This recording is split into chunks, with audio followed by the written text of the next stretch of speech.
How bad is MEPS? I get asked this question all the time, and today I'm going to answer it. So without further ado, let's get to it.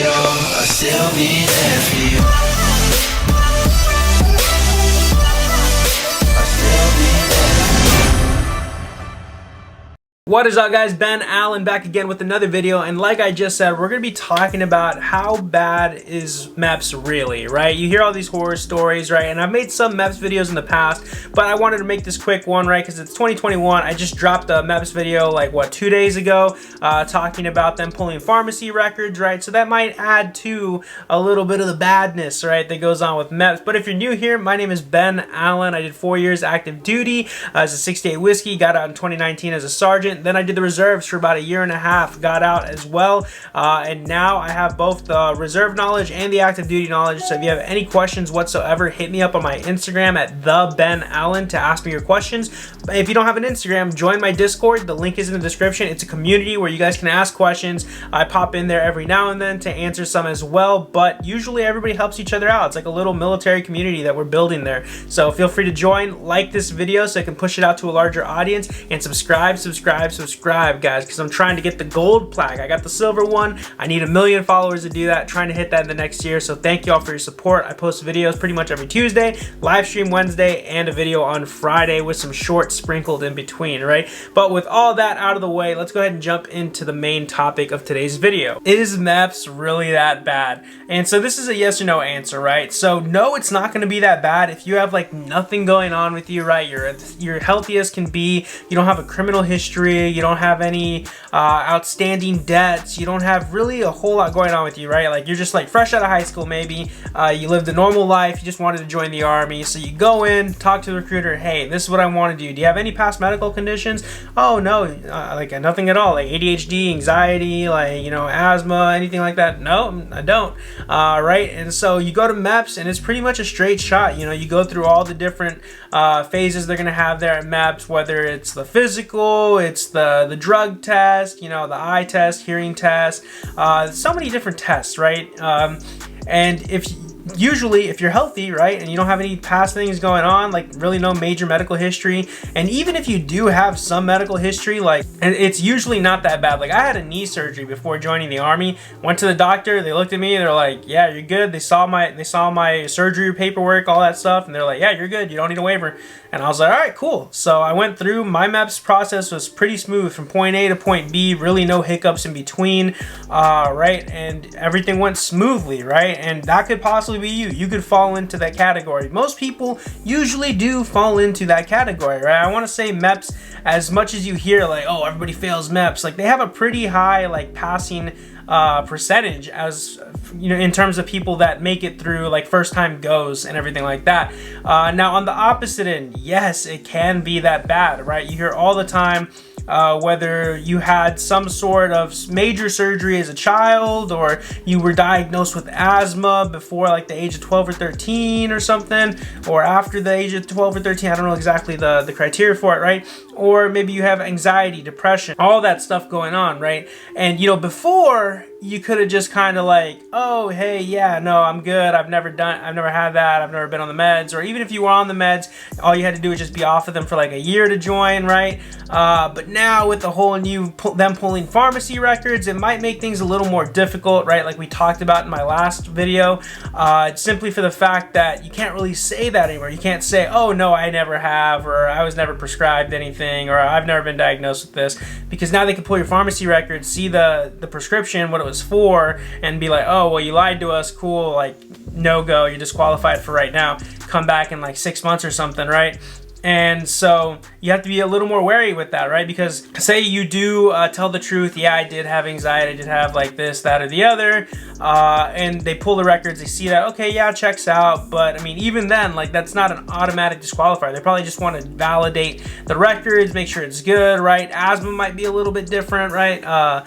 But like in terms of other things, you know, there could be a possibility where they just want to verify, and you know, it'll be up to a doctor at MEPS to make the final decision whether they want a waiver for it, or they want to just disqualify you altogether, or if you're good to go, right? I mean, not everything that requires a little extra look at, you know, is going to disqualify you. Like they took a little extra, a couple minutes to like ask me questions about my knee specifically, how I was healing, do I feel better, all that stuff. And I was like, yeah, everything's good, full mobility. They did some mobility tests. They're like, okay, yeah, you know what, you are good, right? And so after that, it was a straightforward shot. I went to go swear in, pick my job, all that stuff, swore in.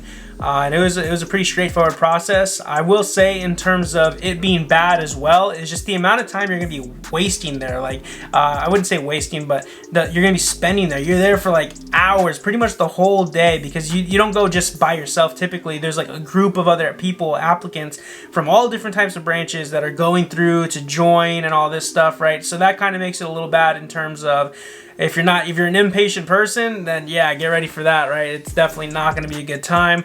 Also, if you know you have glasses or you have hearing issues or something, bring that up as well. If you have glasses, bring the glasses, because they're probably going to want to check those out as well. So you want to be sure to do that. It's also bad, you know, if you have an issue, you know, peeing in a cup or peeing in front of people. Hey, like that might pose a thing for you, right? If you have an aversion to, you know, just being in your underwear and doing the duck walk and doing like different types of stretches and exercise in front of other people, it could be bad too. If you have like social anxiety, you don't like being put in situations like that, it could definitely pose an issue, right?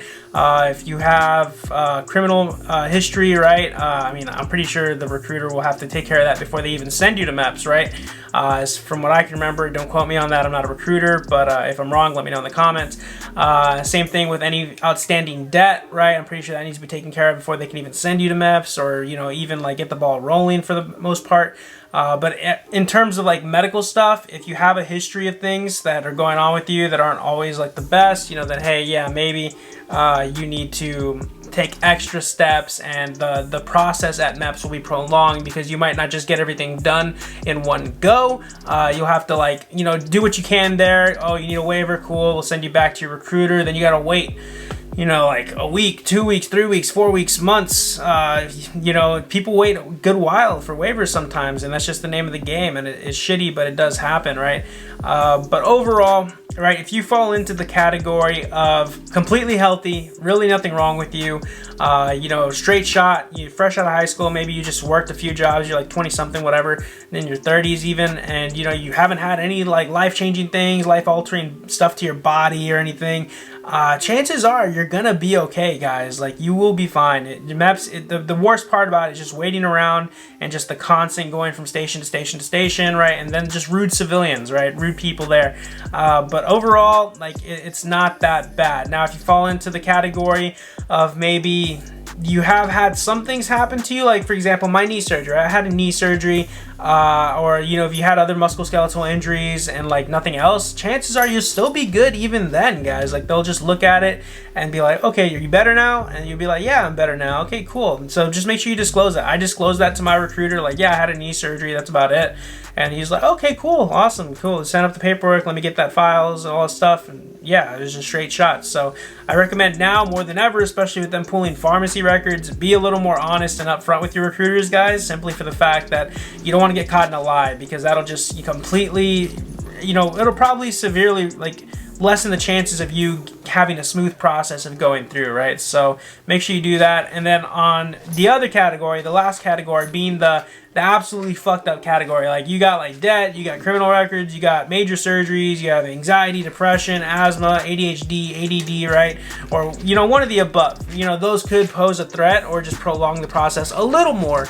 But again, every MEPS is different, guys, so keep that in mind. What might not go at one MEPS would be probably fine or overlooked at another MEPS. So it just depends. I can't tell you which MEPS stations are exactly like what, but just keep that in mind. And I really do wish you guys the best on your MEPS journey. Let me know where you're at in the process down in the comment section below. If you already made it through, cool. Let me know how your experience at MEPS was. Was it smooth? Was there some hiccups? Was it completely like fucked up beyond belief? Or like, let me know. I want to hear your all's stories. That way you can help out other people as well.